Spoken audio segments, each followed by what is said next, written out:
Everyone, how's it going? It's Thomas back at you with another video, and welcome to what could possibly be a new series for me here at the channel. I'm going to be doing a financial bite-sized story sort of deal for you guys today. I want to get your feedback on it. Let me know what you think.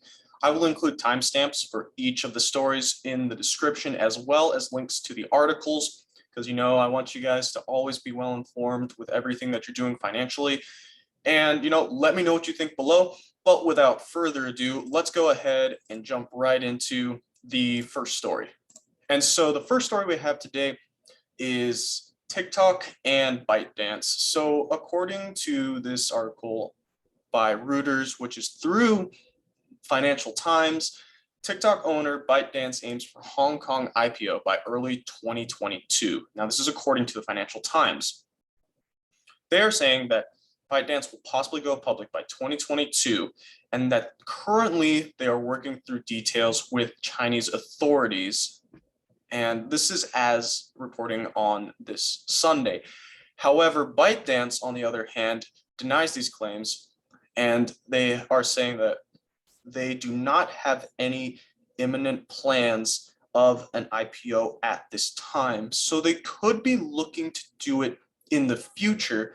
But as of right now, it does not look like the company has plans to go public. And this is not too much of a surprise, mostly because of the heavy regulations placed by the Chinese government in the tech sector. It's become more and more difficult to run tech companies through China.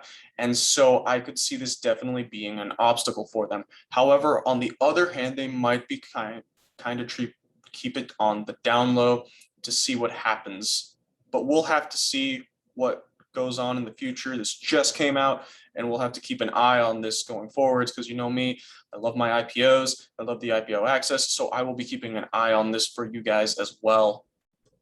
Now, our second story is Bank of America, and if you are an investor in Bank of America, this is good news for you, because Bank of America has announced that they will be increasing their dividend to 21 cents per share and making that a yield of 1.9%, which is in line with the industry average.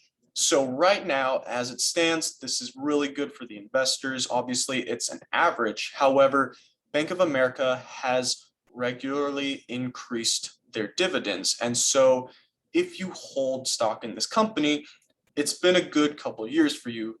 Speaking from a dividend perspective, I mean, if we look at this data over here, you can see that the health, the past, and the dividends of the company are very well secured. Now, the problem here possibly is the future of the company itself. Now, Bank of America is not at risk of going under as we know it, and I do not personally think they are. However, the continued increase of dividends with each passing year or each passing period, as often as they choose to do it, could prove to be problematic for the company.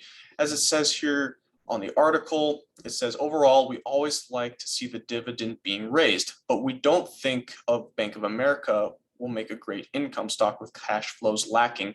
And so essentially, to summarize here, there's concern with the cash flow of the company itself and whether it can afford to continue covering these bases. As it is a bank, there's a lot of banks out there, and with many people switching over to credit unions, that cash flow may not be as available as it once was in the past.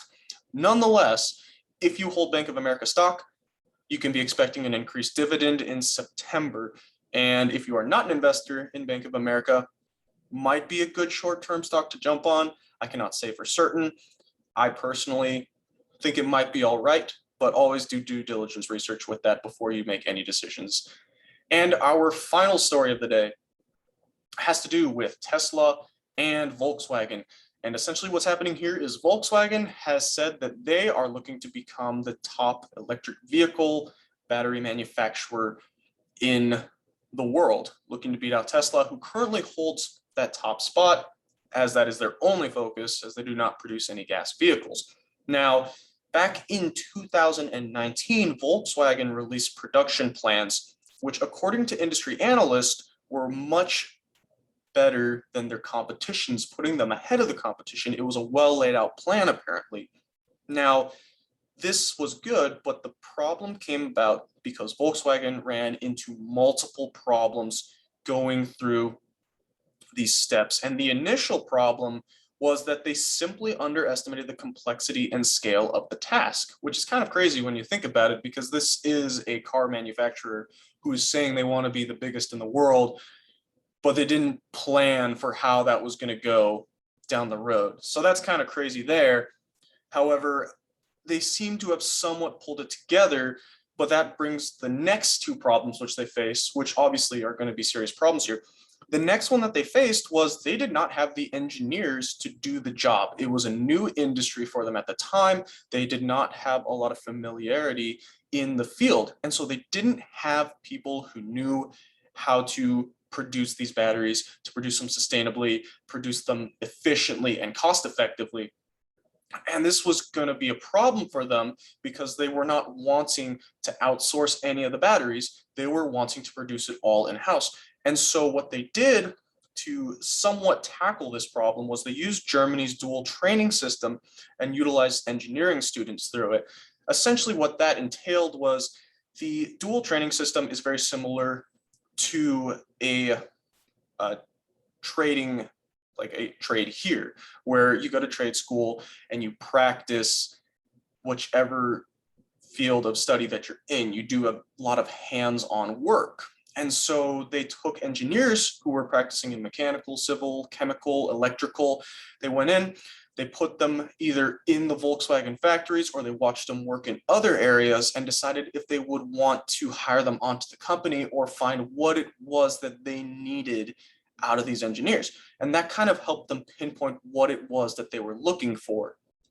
Now, that was 2 of 3 problems solved. And though those were big ones, the biggest one which they faced and which they had to overcome was the cost of the battery itself. Volkswagen was struggling to produce a cost-efficient battery that would beat out Tesla. They wanted to make it in the factory, but as it says here in the article, Volkswagen's batteries cost $1,300 more per car than Tesla's. And this would not work. If Tesla's batteries were proving to be cheaper at the time, it didn't necessarily matter if Volkswagens were more efficient just because they didn't have that industry name down. And so in order to solve this, Volkswagen has invested in QuantumScape Corp. Now, they invested in them 10 years ago, but QuantumScape Corp is apparently developing a solid-state battery, which will hopefully be more efficient than Tesla's. It will be a better battery overall, from cost all the way up to the reliability of it. And if this continues to prove to be effective, this is going to be great for Volkswagen. As of right now, the tests on the battery cells provided by QuantumScape have looked very promising, according to this article. They seem to be going in a good direction. And so this could very much set Volkswagen in line to go ahead and exceed Tesla, depending on how receptive the market is to them. But that's all I've got for you guys today. Let me know what you guys think in the comments below. Make sure to like, share, and subscribe for future content, and I will see all of you guys again in the next video.